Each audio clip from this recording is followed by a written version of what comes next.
Hello everyone and welcome to episode 21. Can't believe 21 episodes of McVeigh Meets. I'm Paul McVeigh. I'm an international keynote speaker. Really pleased that you could join us this evening wherever you are around the world, because I've had so many messages of support and donations from all around the world, so thank you so much for all of those. If you watched me yesterday, you would have seen me speaking with James Ketchell, who is an amazing individual. He's rowed the Atlantic single-handedly. He's climbed Mount Everest and he cycled around the world. So as you can imagine, that was really fascinating chatting with James. And if you are joining us for the first time, where have you been? 21 episodes in. But I'm just trying to do a little bit of what I can to raise some money for the NHS and the amazing job they're doing to fight COVID-19. And I suppose all I was setting out for is trying to raise a little bit of money. And when it turned out that actually the £1,000 target that I had, we have smashed through that, so got well through the £1,000. So I'm delighted that we've done that, and thank you to everyone who has donated. We also had an Instagram live yesterday with Perry Burton, who's a partner at global consultancy firm Grant Thornton, talked about his experiences of getting to the top of the corporate ladder, which brings me on to my guest for today. I'm delighted to say we can welcome in the Scottish FA Director of Performance and my former teammate and bodyguard at certain times on the pitch, Malky Mackay. How you doing, big man? Hiya, Squids. How are you? Good, very well. So you heard me introducing James Ketchell and chatting with him yesterday and rowing the Atlantic, climbing Everest and cycling around the world. What, do you fancy taking on any of those? I walked to the end of the drive, cycled around the back garden, and I've climbed the stairs to come and see you. That'll do.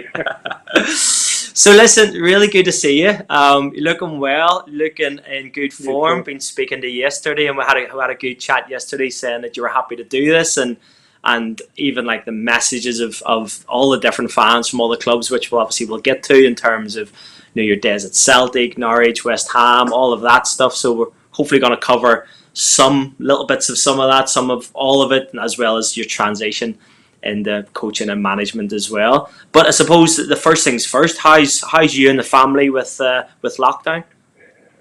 Yeah, we're doing, I suppose, as well as everyone can be. It's great to talk to you, pal. And obviously I've kept in touch with you, and I know everything that you're doing in terms of your own career and the way you're going yourself. And I think it's terrific what you're doing at the moment for charity, and I hope that as many people can contribute as possible to what you're actually trying to do here. So first off, well done as far as that's concerned. The family, we are in lockdown here. We're up in Edinburgh, and at the moment working from home. So probably a bit like a lot of people, we're in a lot of Zoom calls for the Scottish FA involved in that. This week with the Scottish FA Pro licence, so we had 20 candidates all on Zoom, and we had a variety of guest speakers from Dan Ashworth of the FA to Packy Bonner, to someone from the Special Forces. So it's been an interesting week and a good week, but times have obviously changed at the moment, and we're all hoping at some point that we can get back to work and the country can get back to safety again. But in the meantime, we're just doing what everything's doing. My wife is making some good food, and we're going out to walk with the kids every day. No, it's funny, isn't it? Because whenever I've been speaking to this whole range of people, really grateful for definitely yourself and and all the range of people that have had given up their time to help me raise some money. And one of the things that's kind of almost become apparent, especially when you speak into the sporting people, who've had their background in sport, that they're actually quite used to isolation and being, away from people and not having that kind of freedom to be able to go and do that. Do you find that yourself? Very much so. I think the fact that when you used to talk to people about how your year went, and the fact that at Christmas and at New Year, we were away from our families, and you remember yourself, we were, Christmas evening, we'd be spending it in a night looking across to another guy in a two single beds in a room somewhere in Birmingham, because you've got Birmingham City the following day, and you're not spending New Year's Day with your family. It's weird. People look at you like that, but for your whole career, you took that as the norm. And even in more so in football management as well, Paul, because you can't trail your family around the country that you can do, when you're a player. You can take your young kids, and when you move to different parts of the country, your wife and kids move with you. I think once school starts, a combination of the fact that as a player, a 4-year contract means a 4-year contract, whereas with a manager, and we can get into that later, the precarious nature of the job means you could be out of a job in 3 months. So, for example, I went to Cardiff. My family stayed in London because the kids were at school and were in high schools, and the job being all encompassing, you end up you're there a lot and away from your family a lot. So you're in apartments on your own and really only killing time between being back at work again. So it is a different way, and there's not really any way around it. But it's one of those parts of the job that you just get used to being on your own, and you get used to having to do a variety of things to kill time. Yeah, and it's interesting. You talked about the sort of the moving around as a player, and I suppose for you growing up in Glasgow and having that ability to join Glasgow Celtic, can you talk us through that? Because you didn't have the normal traditional route into professional football, did you? No, I never became a pro till I was 21. So I didn't get through the YTS scheme or the academy scheme, really. I left school and went to work for a bank, went to work in a Bank of Scotland in Glasgow for 5 years between 16 and 21 while I played part-time for Queen's Park, who were my first club, and the club my dad was at and is still at to this day. They were my team, my club, and managed to get into the first team in the bottom division in Scotland when I was 18. So I had a couple of years, maybe 100 games of playing against men between 18 and 21. And again, maybe that's something we can touch on later on when we get back to the Scottish youth teams in terms of how young players can actually progress, the fact that playing against men quicker rather than reserve football. So I think it was one of those ones where I became a pro at 21, managed to get leave the Bank of Scotland, go in and see the bank manager and tell him that I was leaving because I was going to sign for Celtic. So it was a strange conversation, to say the least. But great times, great. And was that always the ambition then? The fact is, if I'm guessing a lot of 16 or 18-year-olds, if they're not at a professional club at that stage, it'd be very easy to just see that dream and that ambition go out the window. It was, I kind of was obsessed with it. My dad took me to Hampden to Queen's Park when I was about 8, 9, 10 years old. I was running the team, the youth teams, the club since I was that age. So, and I was playing professional football in a professional league for Queen's Park when I was 18. So, interesting that I'm working all day. And then, 3 nights a week on a Saturday, I was actually going to play for Queen's Park, who were amateur, the only amateur team in professional football. So they were actually, I wasn't getting paid for it. So it was the dream was always with Queen's Park, as has been seen with a variety of players over the years. No sooner than recently than Andy Robertson, who left Celtic at 16, went to Queen's Park. He was 20 and was picked up from there and is now a Champions League winner. So Queen's Park was seen as a feeder club for Scottish football, and I hoped that I could get a move. And I remember the year I wanted to leave, thought I was ready. I was the captain of the first team. I'd played 100 odd games, and St Mirren had come in for me, and there was a possibility of going there. And at the last minute, a call came into the manager to say, tell him to come into Parkhead on Monday morning and train with the first team. So I went in and took a day off work. But hold on, Malky. But do you know what I mean? But hold on, you're going from working in a bank, and then give me some of the names of the Celtic players that were around at that stage. I was talking to one of them this week. I asked one of them this week to come on our pro licence. It's Packy Bonner. So I managed to. I went in there on the legend, absolute legend. He is, and he's still a fabulous man, and he's a UEFA coach educator. He runs goalkeeping coaching for UEFA now, and has reinvented himself into a different career, and is very, very good at it. But no, I mean, we were in at Parkhead, take the day off work, go in my suit, sit there absolutely terrified in a corner, get ready, and go out and train with Liam Brady taking a five-a-side with Charlie Nicholas, Packy Bonner, Peter Grant, Paul McStay, John Collins, Tam Boyd, and I was involved in it, and I played in the. That's the best of the best, isn't it? That's the best. That's almost like the best Celtic team ever. I think that was one of those ones. I think I won it at an auction. I won it at a raffle prize to get it one day. And then it was bizarre. And then at the end of training, it was like, okay, go up and see the manager after training. And I'll never forget it. Sitting in Eddie Hunter, the Queen's Park manager, had to come in, and the two of us had to go in and see Liam Brady. And his office was a glass office just above reception at Parkhead. I still look at it every time I go in. And we went in to see him, and he was sitting with, and I always remember it, he had, because he played in Italy, and he had the newspaper in front of him. He had Corriere dello Sport in front of him, and he'd obviously been reading the sports Italian. Classy. And he, you know, but sitting down, and he offered me a contract there and then, and he said, go away and go home and see your mum and dad and Eddie and talk it over and give me an answer tomorrow. And I kind of left pretty bemused as to what's just happened from Parkhead, but it's an interesting start. No, it's amazing, and again, we've got, to be honest, Mal, we have so much stuff to try and talk about this evening that, you know, what I don't know what time Boris is on at, but he can wait to get through the life and times of Mackay here.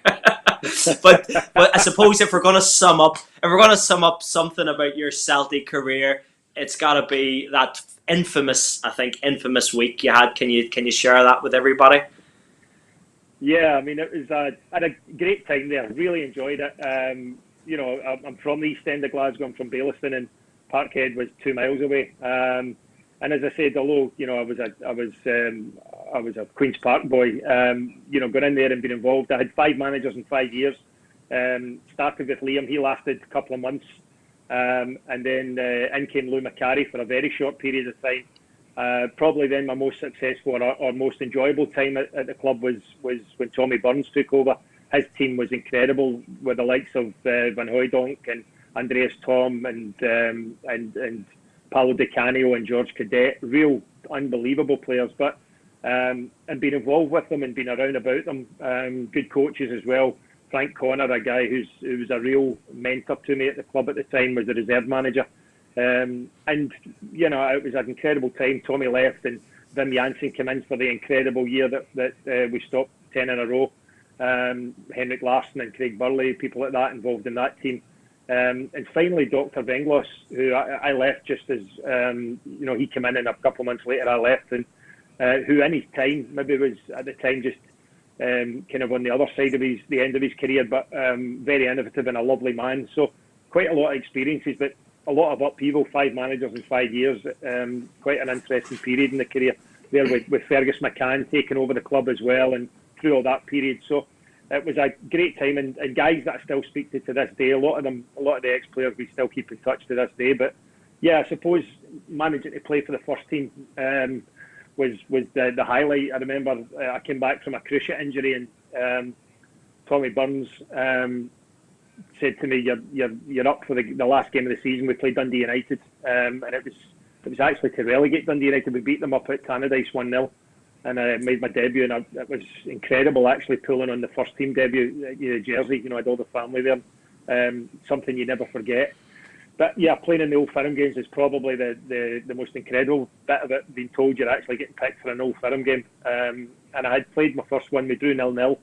Parkhead on Sky, but then the one you're talking about, the week, the highs and lows of your life in 1 week of a young footballer, where the first game was the midweek game. We played them in the cup. We hadn't beaten them for 2 years, and we beat them at Parkhead 2-0, and I managed to score the first goal.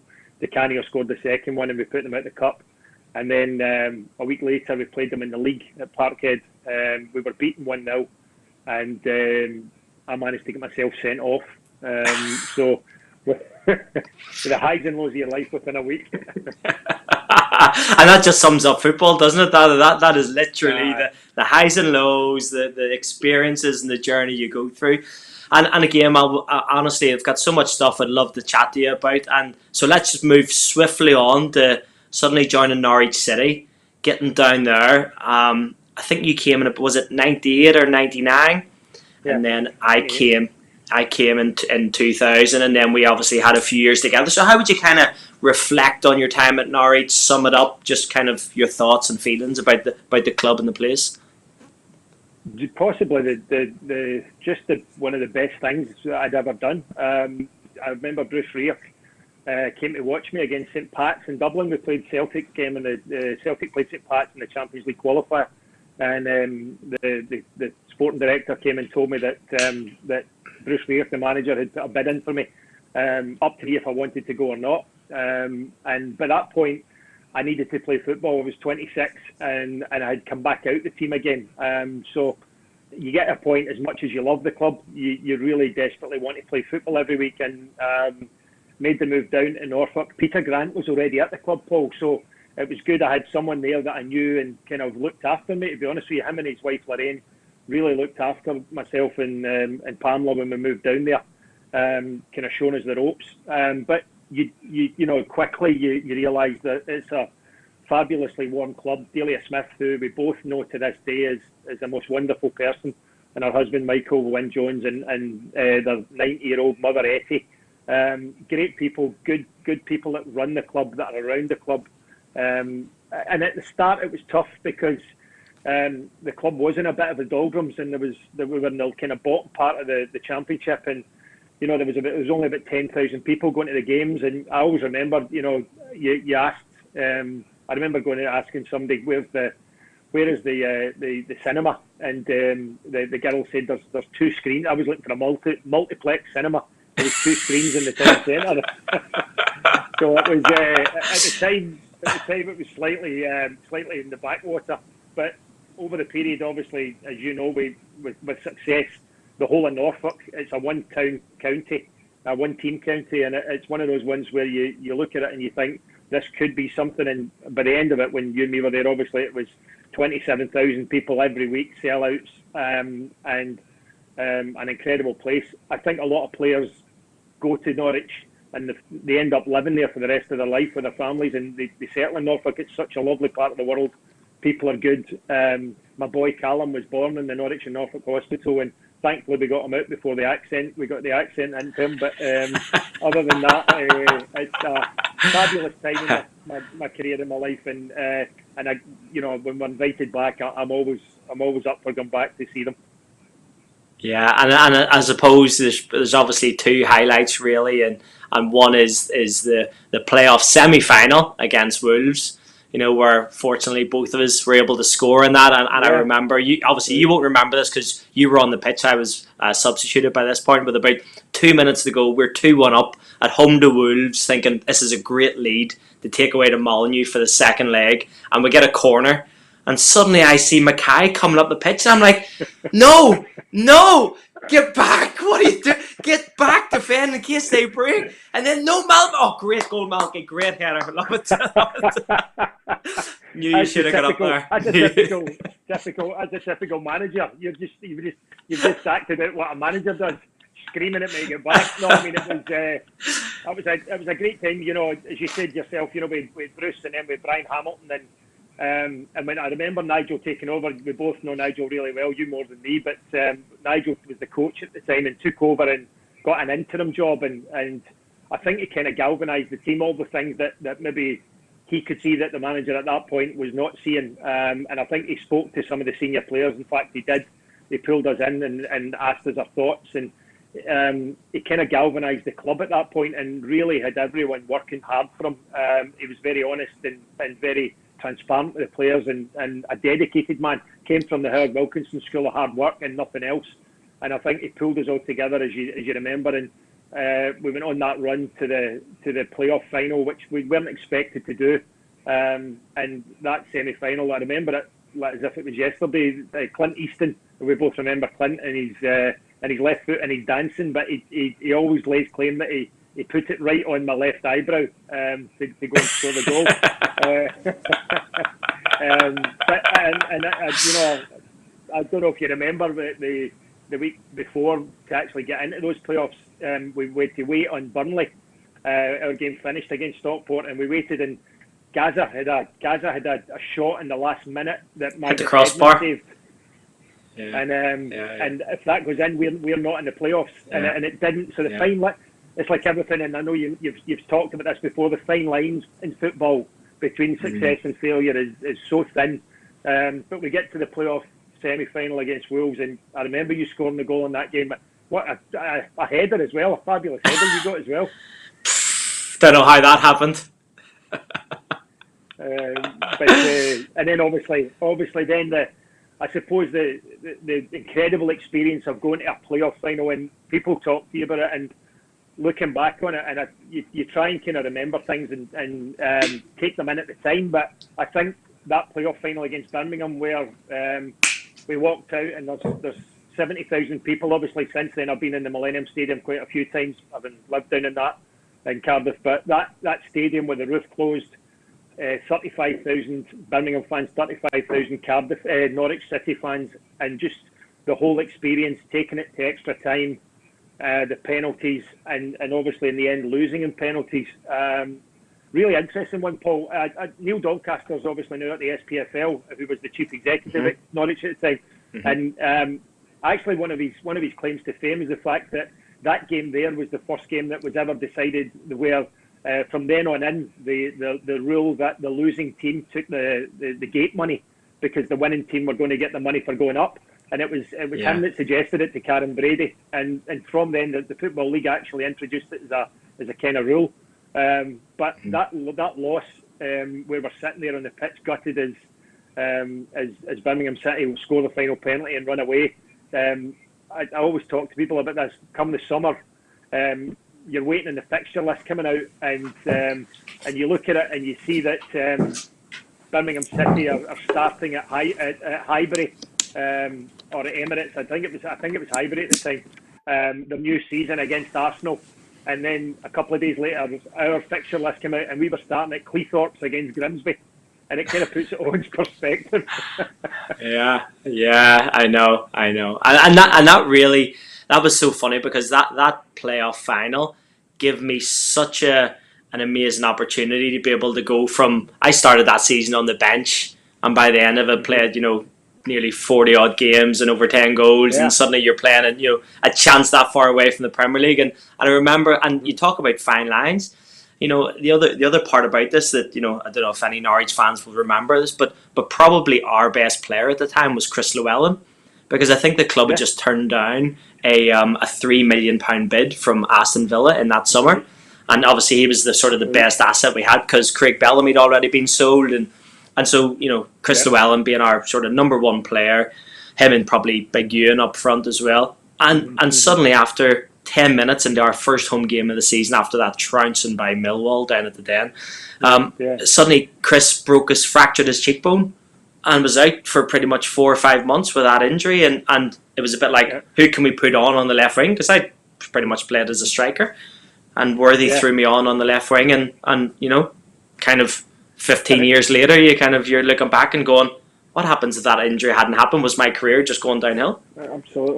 Absolutely, and it's about people taking opportunities as well, because if you hadn't, mate, he would have had you back out. Nigel was ruthless as far as that's concerned. He was a manager looking after his job, and if you hadn't actually taken and grasped it, but I think that combination just clicked. David Nielsen, the Dane coming in, gave us something different, and obviously with Robbo there, you coming off the line and going and attacking from a kind of an early number 10 position where Hazard comes in from that area and finds space in that area. It's what you used to do. Maybe not quite as quickly as Hazard does it, I have to say, because I was waiting on you making that move quite a few times. Or as rich, maybe. I think you might want a few more comparisons. Or as tall. Mate, you're rich in spirit. You're rich in spirit. Don't worry about that. Here, listen. Whenever we're talking about being rich in spirit, might as well just have a really brief conversation about my conversation 3 days ago with those two nutcases from Belfast, Mulryne and Magilton, because you knew Phil Mulryne. Sorry, Father Philip Mulryne as well as anybody. Come on, what's your thoughts? There's a couple of times when I watched your show a couple of days ago, and there's a couple of times where you missed out the father. You were actually back to a wee bit disrespectful again, so that'll come back to haunt you, I'm pretty sure. I know. I think he sent a few Hail Marys for me. It's okay. You'll need more than a few, to be fair. No, I mean, but we were really fortunate, because we had the opportunity to go and see him ordained with Mike Milligan as well, and that was a special moment, wasn't it? It really was. And as I said, having known Phil from the day he walked in, from as a Manchester United reserve player coming into Norwich as a big signing, and the impact that he had, and even being on the pitch and being one of the first to him the day that he broke his leg against Blackburn, which was a horrible time, and being run about him then and the rehab. What a special young talent he was, and what a great character and personality. I think maybe something you want to touch on in terms of that, the amount of personalities that were in that dressing room at the time, and the bond that they had, and it doesn't always happen in football clubs. And then I think sometimes players take that for granted, that there is a time where this will happen every year, and there'll be groups like this every year. And you know as well as I do, it's not the case. There's only the odd special dressing room that comes together and eventually succeeds. But he was one of them, and we obviously, you and me, keep in touch and kept in touch with him. And I think the fact that all those years later, we're sitting, in a church in Dublin, watching him being ordained with Mike Milligan, yourself, and a couple of others from Norwich. Myself and Pamela were there as well, and having a bit of dinner with him that night when he's just become a priest. That journey to go from where he was to, and maybe because you and me actually have spoken to him all the way through, it doesn't quite seem as dramatic to you and me, but then it does to a lot of people who think about it as it should be a book or a film should be made of it, and we probably think that as well, but probably an ex-certificate film at times. But I think I remember going to Rome. We went across to Rome, and he was halfway through his studies at the Irish College in Rome at the time, and he came out and we had dinner with him, and it was the first time that Pamela had actually spoken to him for a while, and he really was kind of different in one sense in terms of his spiritualism, and in terms of his education, with the theology and I'd probably get into a spelling class so he can now spell the word rhythm, which he could never do. He's going to be cracking up whenever he hears this as well. It was always the same. He always thought he was the best speller, and that always got him. I always said that in the bus to him in these long journeys, and I gave him rhythm, and he could never get it. The other thing was, we always used to go by, I don't know if you remember, for a period of years we were in Birmingham quite a lot with whoever it may be, West Brom or Birmingham or at the odd time maybe Villa, but certainly West Brom and Birmingham. And we would be driving into the city centre, and there was always a bar that we would drive by called Carpe Diem. And every time we went by it, I said to him, "You don't know what that means," and he jumped. I do know what it means. I do know what it means. It means seize the day. I said, "No, it doesn't mean seize the day." You know what the funny thing is, Malk?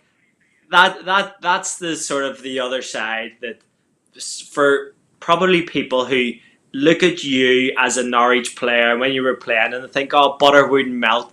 They don't realise that you used to pull his strings and you used to get him saying things and doing things, and it was just, you could just see it happening. You just see it unfold as if like, "Oh no, he's got him doing this," and next thing you know, he's off doing something, and it was just the funniest thing. I think it was as I said, I think it was a really good dressing room, Paul, and we had Ewan Roberts and Craig Fleming, Matt Jackson. They were on the dressing room, big characters, and it started no long after I went down there. I remember Craig Bellamy was a wee yap at 19, mouthing off to everybody. And one of the first 6 months we were there, I remember we had enough of him, and we were travelling to Birmingham on one of the long coach journeys from Norwich, where everybody takes a pillow and it takes 3 days to get out of Norfolk. And he started, and then he went to the toilet. And when he went into the toilet halfway down the bus, they closed the door, and myself and you just went and got 20 bags and filled up the door, and we wouldn't let him back out the door again, and until he actually signed a piece of paper saying that he wasn't going to be cheeky again, and we got him to put the bit of paper and the pen in and gave him that to sign. So, but no, it was a great time, and if anybody's listening and they want to buy Paul McVeigh's book, there is definitely a chapter in the book that I now deny furiously because he was yes. Yes, but you beating me up every day. But like, it's funny because when we look, side by side on the camera here, we look like pretty much we could be the same size, and then we stand next to each other, and it's like me standing next to Crouchy, and I'm like, oh No, I god, you know, got I no know, I know. chance, no chance. No, I know. Paul's Funny. actually sitting on 4 cushions at the moment.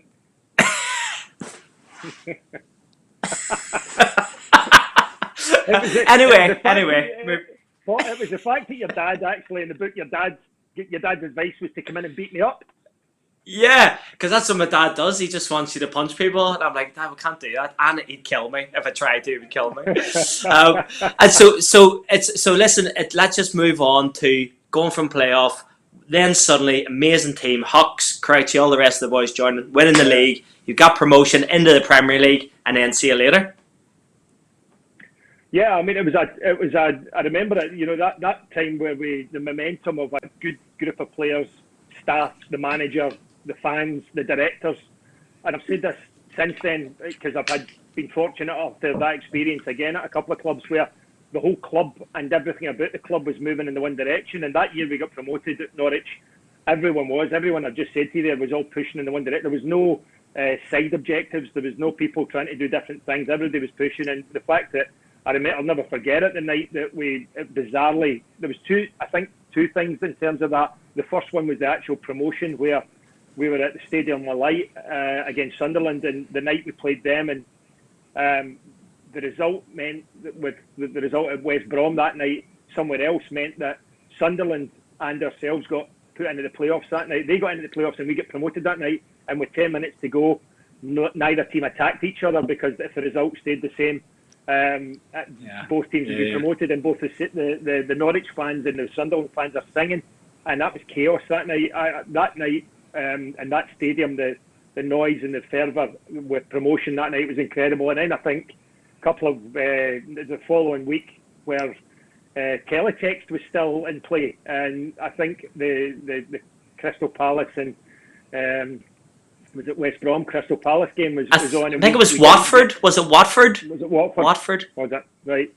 And whatever the result was from that night, it wasn't on TV, so we got it through teletext. And the fact that whatever result happened that night meant that we were now champions. And within 10 minutes, texts were flying around 20 players, and everyone ended up over at your big palace, your palatial apartment in Norwich. Where we all sat kind of stunned, and 20 people sat having a beer, quite stunned, all just sitting thinking, what's just happened? We've been promoted. It was one of the great experiences for your career. So that was a really good thing. But the funny thing about that is that you're right. It's almost something that you've worked for. Like the fact that you had your kind of experiences with Celtic initially. I had mine at Spurs. Phil Mulryne had his at Manchester United. It's almost like there was a collection of people who their first clubs didn't always work out, and then we all ended up at Norwich, and suddenly we're now in the Premier League, and you're thinking, this is everything you've been working for so long. But then suddenly you're like, see you later, lads. I'm not hanging around. Yeah, it was that was really tough at the time, I'll be honest with you, and it was something that took me a while to get over.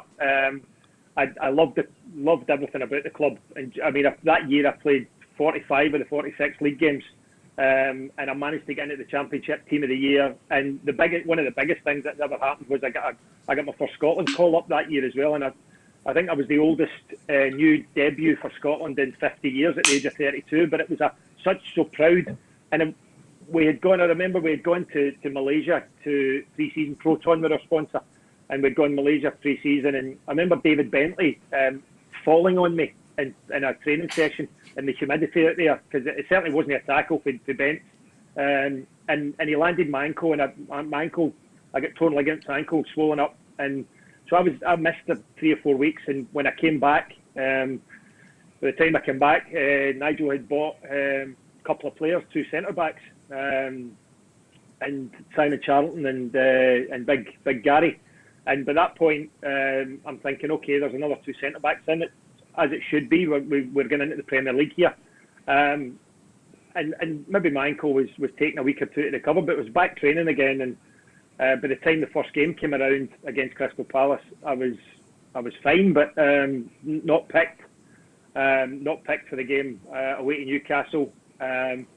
And then it was quite quickly, it was international duty, as you know, and the August internationals were due, and we were due to play Spain in a friendly for Scotland and Slovenia in a European qualifier. So myself and Gary Holt went away, and I'll never forget it. We played Spain on a Friday night, live on Channel 5, and what a team that they had. Raul and Fernando Torres was the front two, and it was an incredible game. And we drew 1-1 with them, and the game was postponed with 10 minutes to go because of floodlight failure. But 10 minutes to go, fair enough, 1-1. I think it was one of your guys round the back cutting the generator with 10 to go. We've done well here. We've got something quick. Let's go. Yeah, out we go. And I remember the following morning, we were packing up to come home because we'll get the big one at Hampden against Slovenia.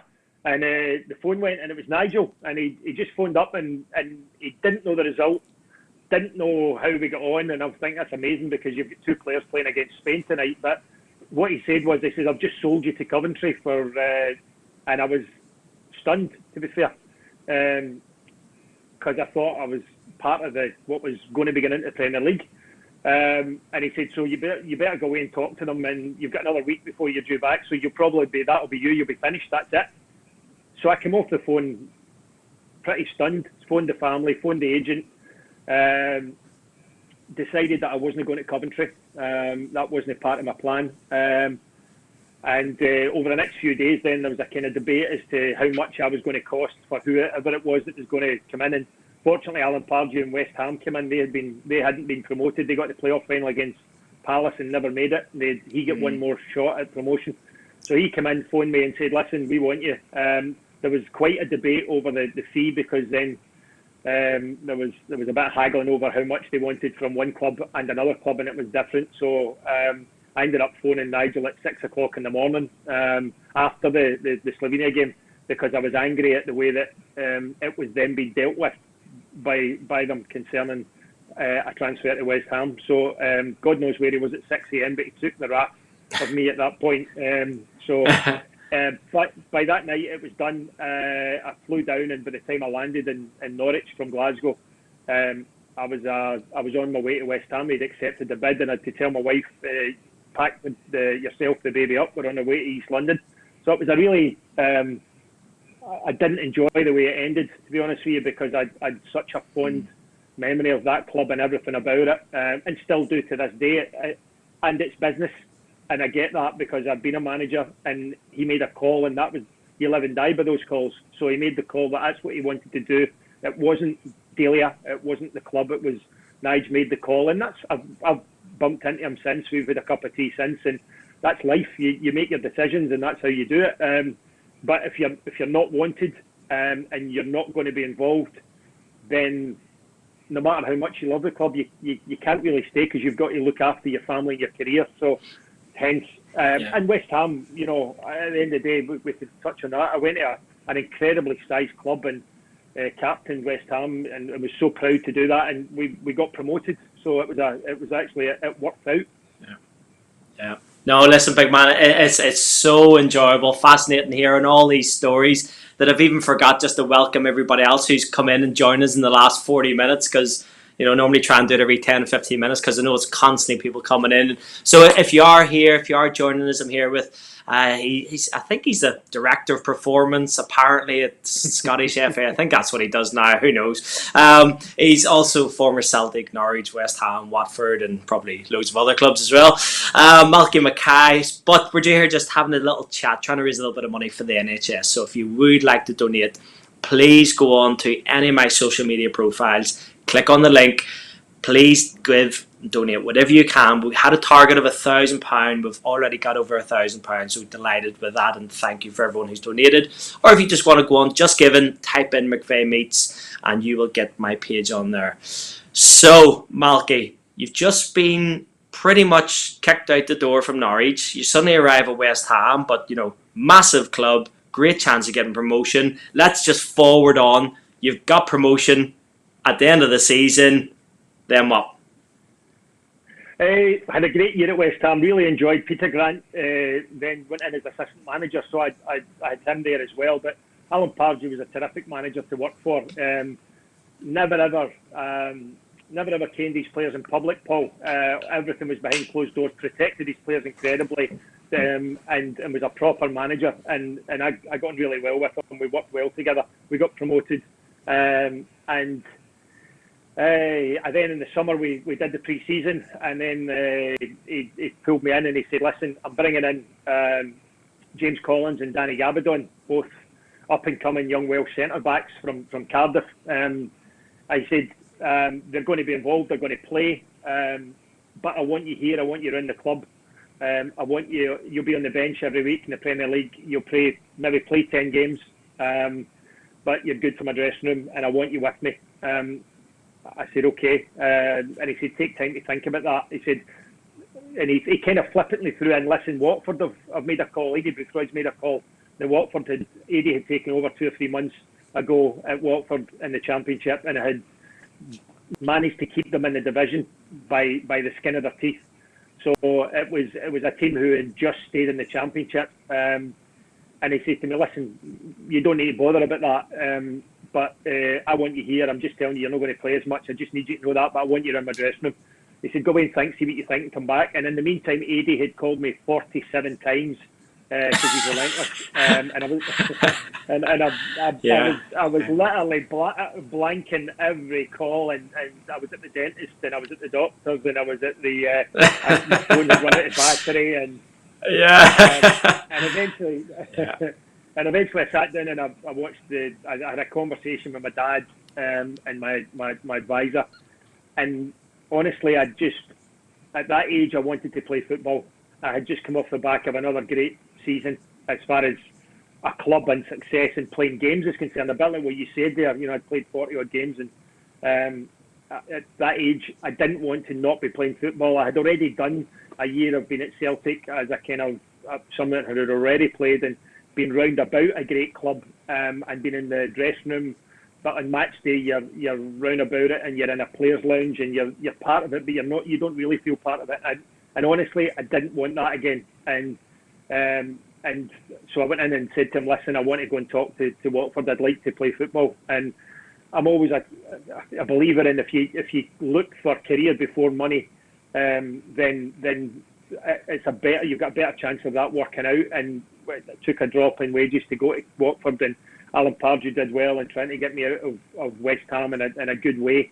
But I just wanted to go and play football. I went over, spoke to Eddie. He was so enthusiastic. He was so likeable. He made you feel $1 million.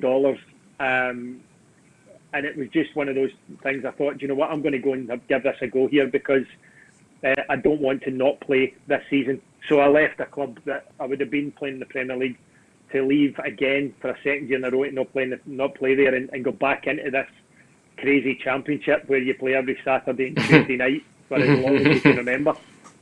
Yeah, and we know how hard that is on the body, mentally exhausting, physically, emotionally exhausting, everything in between, and yet you've gone to Watford. And I'm just really conscious of time, big man, because we haven't even talked about any of your coaching or managerial career, and I really want to get to that and all the stuff you're doing, the excellent work with Scotland. But you've then got another chance of promotion, and then you get promoted for a third time in a row.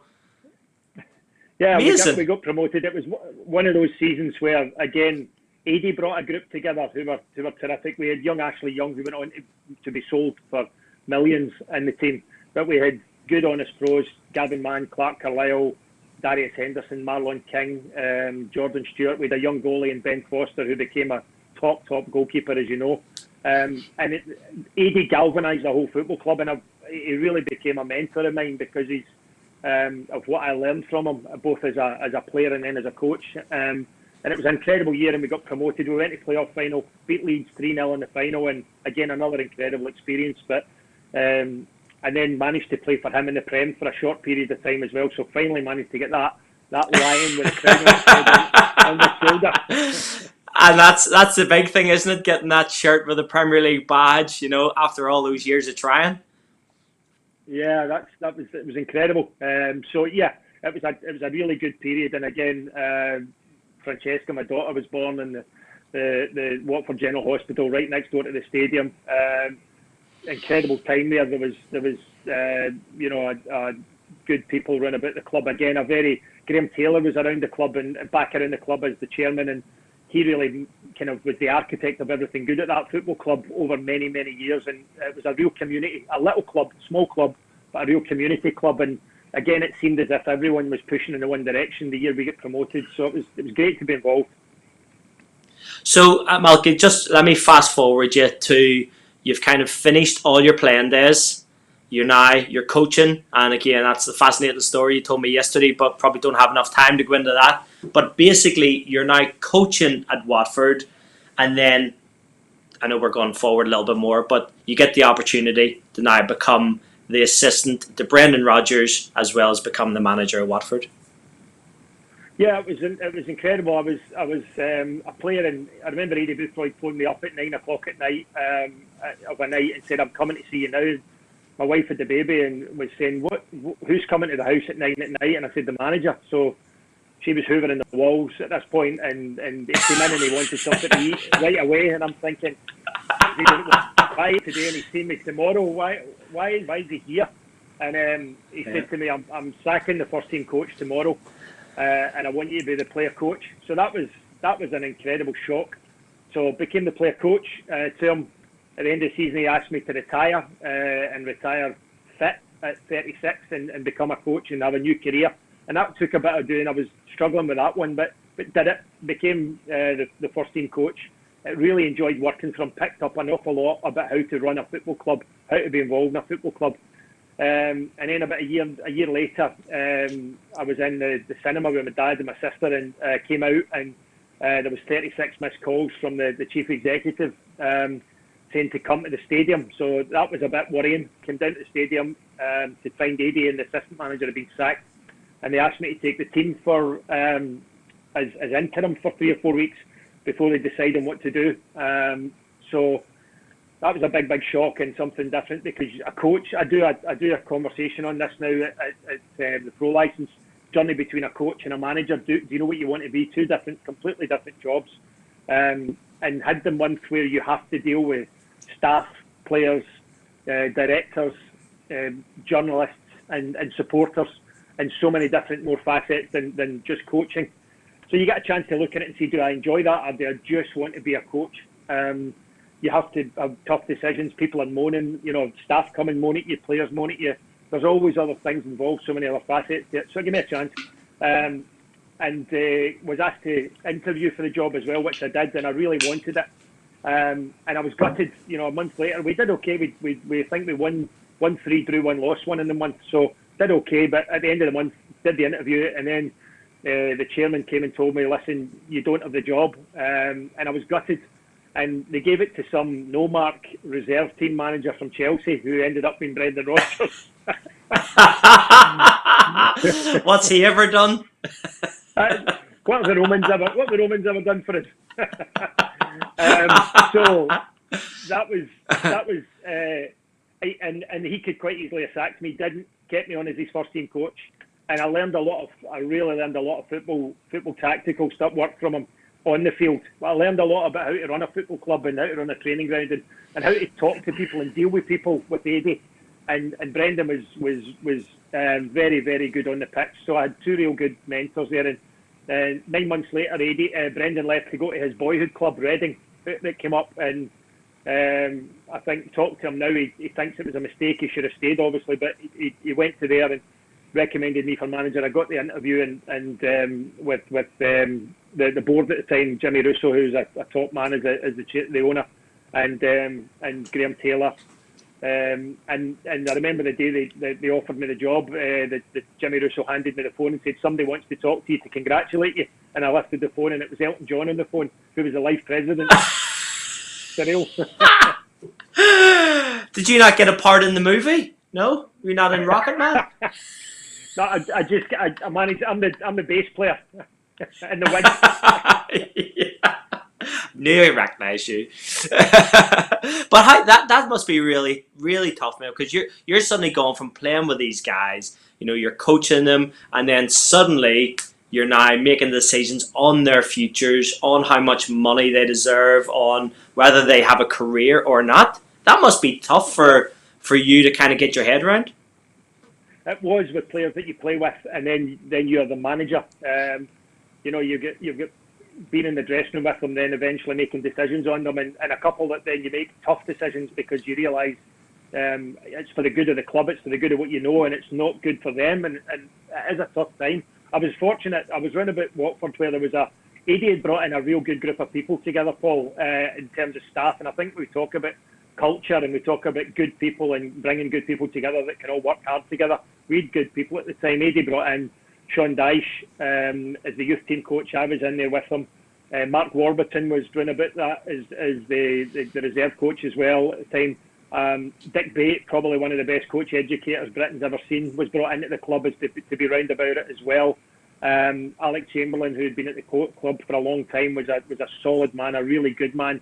And we were all round about there at the time. Nick Cox, who's now academy director at Man United, was there. A guy called John Stevenson, who's probably the best sporting director I've ever come across, was at the club at the time as well. So you look and see where they've all gone on to. Even the physio, Richard Collins, is now head of medicine at West Ham. Martin Pert, our sports scientist, is now first team coach to Ole Gunnar Solskjaer at Man United. So you at the time you don't think it. You're all just working hard together and bouncing off each other and really pushing each other. And again, you don't quite realise that doesn't happen everywhere.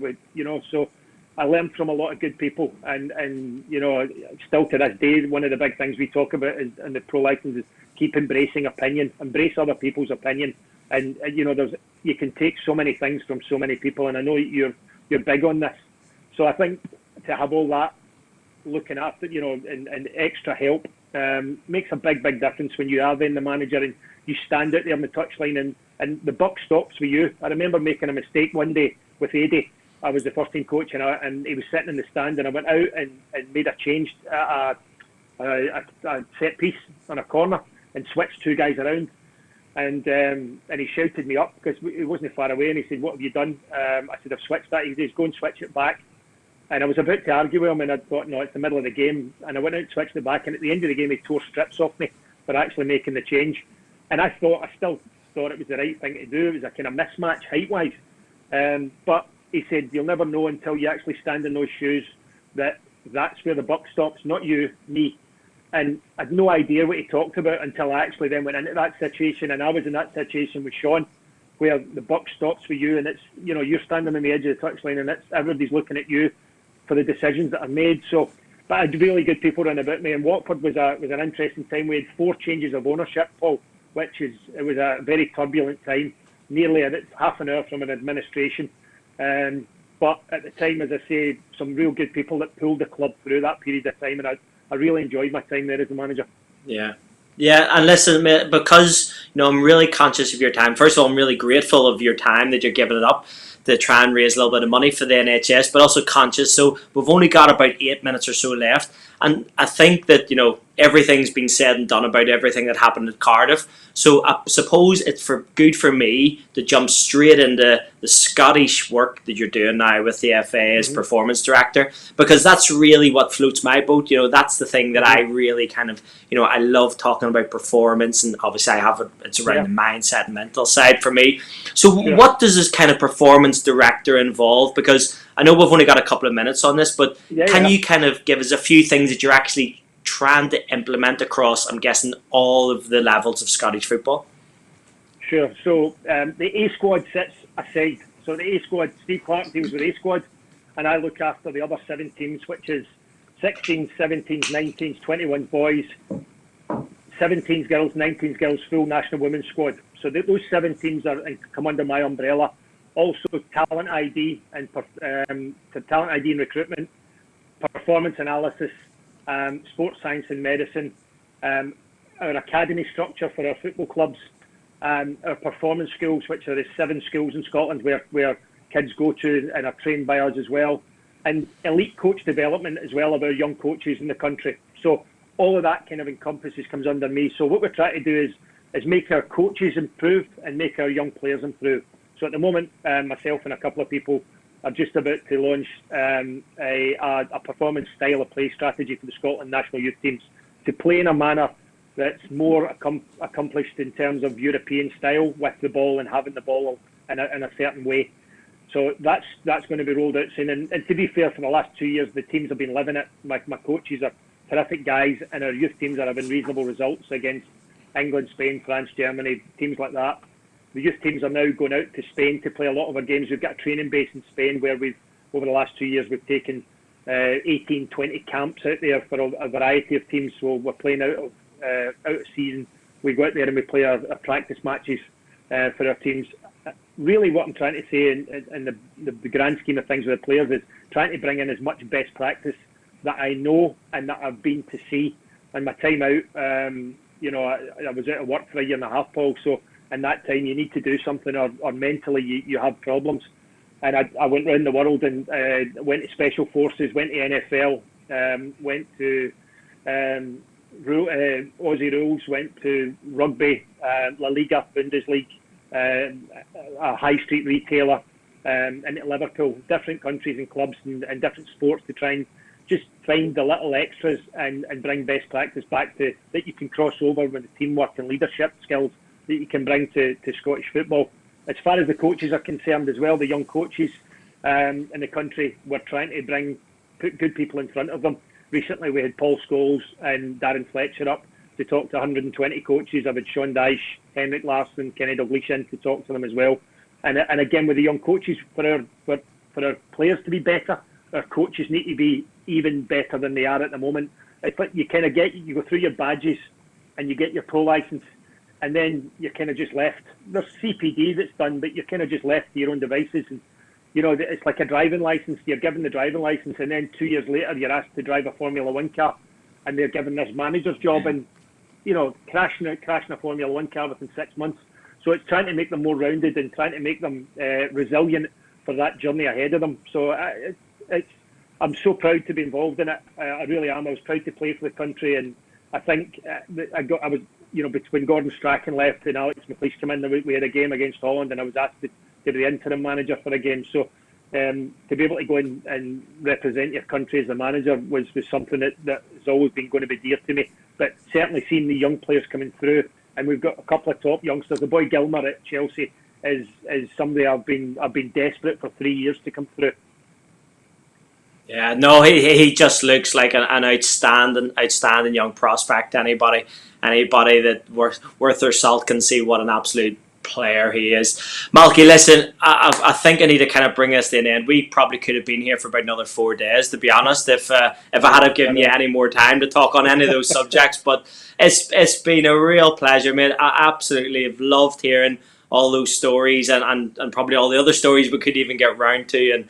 And I'm just waiting on when the book's going to come out. But listen, if you have enjoyed listening to the big man tonight, then please just donate on. If you go on any of my social media profiles, click on the link and the link to the Just Giving page, or go on Just Giving, type in McVeigh Meets, and you can donate on there. Tomorrow I have pretty much my last McVeigh Meets because this has taken up far too much of my time. And I've got former Leeds, Newcastle and Sunderland striker Michael Bridges. He's joining me at 8 o'clock in the morning, British Standard Time, because he's based over in Australia, so I'm trying to get him not up in the middle of the night. But it just leaves me to thank you, big man. Really, really loved having you on tonight. It's so good taking the Mickey out of Father Philip Mulryne that he can't spell rhythm still after 30 years of trying. But thanks very much for coming on. Take care. Say hello to the family for me and stay safe, big man. Thanks very much, Paul. It's a pleasure to have been on with you. I think it's terrific what you're doing. I really do, and I hope everyone donates as much as they can to the NHS. Top man. Cheers, man. All the best.